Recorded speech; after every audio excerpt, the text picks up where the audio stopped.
ગુજરાતમાં ભાગીને પ્રેમ લગ્ન કરવાનો વિવાદ શાંત થવાનું નામ નથી લઈ રહ્યો. સિંગલ કાજલ મહેરિયાએ ભાગીને લગ્ન કર્યા બાદ ચાલુ પ્રોગ્રામમાં તેમના પતિ પર હુમલાની ઘટના સામે આવી. આ વચ્ચે પાટીદાર સમાજના આગેવાનો પ્રેમ લગ્નને લઈને મેદાને આવ્યા છે.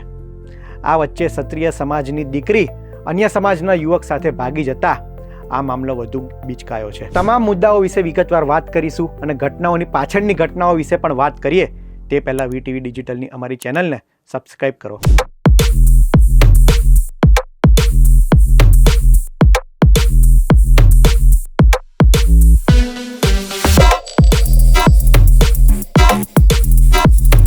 છેલ્લા 5 મહિનાથી ગુજરાતમાં પ્રેમ લગ્નનો વિવાદ ચાલી રહ્યો છે. સિંગલ કિંજલ દવે અન્ય સમાજના યુવક સાથે સગાઈ કર્યા બાદ કાજલ મહેરિયા, આરતી સંઘાણી સહિતના કલાકારો ચર્ચામાં રહ્યા કારણ કે તેમને પ્રેમ લગ્ન કર્યા છે. એક બાજુ એવી વાત થઈ રહી છે કે દીકરી પોતાના નિર્ણય લેવામાં સક્ષમ છે, દીકરી અમુક ઉંમર પછી પોતાનો નિર્ણય જાતે લઈ શકે છે, પરંતુ બીજી બાજુ વિવાદ થઈ રહ્યા છે.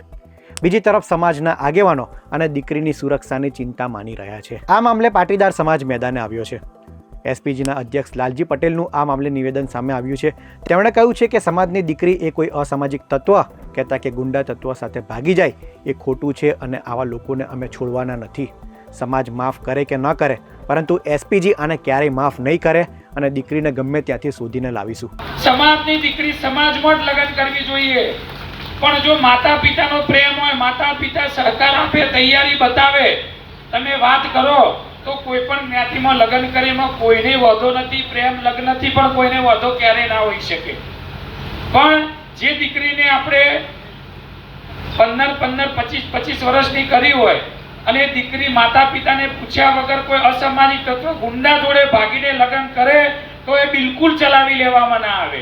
અને તમે બધા ચલાવી લેશો, અમે એસપીજી વાળા તો બિલકુલ ચલાવી નહીં લઈએ. જો અતિ હશે તેથી લાઈન મા બાપને અમે પરત કરી દેશું. બીજી તરફ ખોડલધામના અધ્યક્ષ અને પાટીદાર અગ્રણી અનાર પટેલનું નિવેદન આ મુદ્દે અલગ છે. તેમણે આ મામલે દીકરાઓને જવાબદાર ઠેરવ્યા છે. તેમણે કહ્યું છે કે દીકરીને પોતાનો યોગ્ય સાથી ન મળી રહ્યો હોય તેના જ કારણે તે બીજા સમાજમાં જઈ રહ્યો છે. સમાજના દીકરાઓ દારૂના રવાડે ચડ્યા હોય અથવા નોકરી ધંધો સારા ન કરી રહ્યા હોય તેના જ કારણે દીકરીઓ અન્ય સમાજમાં જઈ રહી છે, જે ચિંતાનો વિષય છે. અને બહેનોને હું ખાસ એટલું કહીશ, બહેનો, આપણા હાથમાં આપણું ઘર પણ છે, આપણો સમાજ પણ છે. હું તો એટલું ચોક્કસ કહીશ કે આપણા ઘરમાં કોઈ બી ભાઈ જો દારૂ પીને આવતો હોય ને તો બહાર કાઢો. આપણે પંપાળીશું ને તો સમાજ બગડશે. આપણે નહીં પંપાળીએ ને તો આગળ કશું આગળ વધવાનું નથી. આજે તમારે ઘરમાં જે વસ્તુ બને છે, હું તો દીકરીઓને એટલું ચોક્કસ કહીશ કે આપણા માટે કેમ સલાહ આવે? આપણા જ માટે સલાહ આવે, દીકરાઓ માટે કોઈ સલાહ નહીં. કેમ દીકરો સમાજ નથી બગાડતો? આ દીકરી કયા બીજા સમાજમાં ક્યારે જતી હશે જ્યારે તમારા આપણા સમાજના છોકરાઓમાં એ સક્ષમતા નહીં હોય ત્યારે? હું તો ઊંધું કહું છું. લો, આપણો છોકરો દારૂ પીતો મળે, આપણો છોકરો રખડતો મળે, આપણો છોકરો કામ કરતો ના મળે, ત્યારે દીકરી કોઈ બીજા સમાજના છોકરા જોડે જતી હશે. એવું કેમ આપણે નથી માનતા? એ કેમ અંદરથી નથી આવતું? દરેક વખતે દીકરીઓને સલાહ કેમ? એક તરફ પાટીદાર અગ્રણીના નિવેદન ચર્ચામાં છે, બીજી તરફ ખેડામાં એક એવી ઘટના બની જેણે આ મુદ્દાને વધુ વેગ આપ્યો. ખેડામાં ક્ષત્રિય રાજપૂત સમાજની દીકરી લગ્નના એક જ દિવસ પહેલા અન્ય સમાજના યુવક સાથે ભાગી ગઈ, જેના કારણે પરિવારમાં રોષ છે. પરિવાર માંગ કરી રહ્યો છે કે તેની દીકરીને સમાજના આગેવાનો પાછી લાવે. આ મામલે દીકરીના ભાઈએ શું કહ્યું તે સાંભળે. લગ્નની તારીખ 12 હતી. 5 તારીખે કોઈ વેગનપુર ગામનું અંકિત રબારી કરીને મારી બેનને લઈ ગયો. મારી બેન રબારી સમાજનો છોકરો લઈ ગયો છે અને મારી બેનને મારો સમાજ પાછી અપાવે એવી વિનંતી કરું.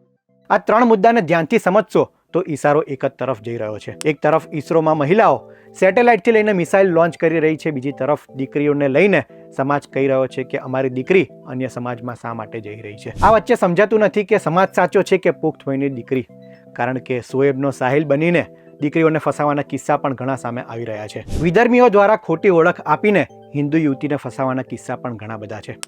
સરકાર આ મુદ્દે ચિંતિત છે અને તેટલા જ માટે લગ્ન નોંધણીનો નવો કાયદો લાવી છે, જેમાં માતા પિતાની સહમતિ ફરજિયાત બનાવવામાં આવી છે. તોય સમાજના આગેવાનો એ સમજવા તૈયાર નથી અને પોતાની જ આ મુદ્દાઓને પ્રાથમિકતા આપી રહ્યા છે. આગામી સમયમાં આ મુદ્દો ક્યાં સુધી જઈ શકે છે તે જોવું રહ્યું. તમને આ મુદ્દે શું લાગી રહ્યું છે તે અમને કોમેન્ટમાં જરૂર જણાવશો. આવા જ ઇન્ફોર્મેટિવ વિડીયો માટે VTV ડિજિટલ જોતા રહો અને સોશિયલ મીડિયાના તમામ પ્લેટફોર્મ પર અમને ફોલો કરો.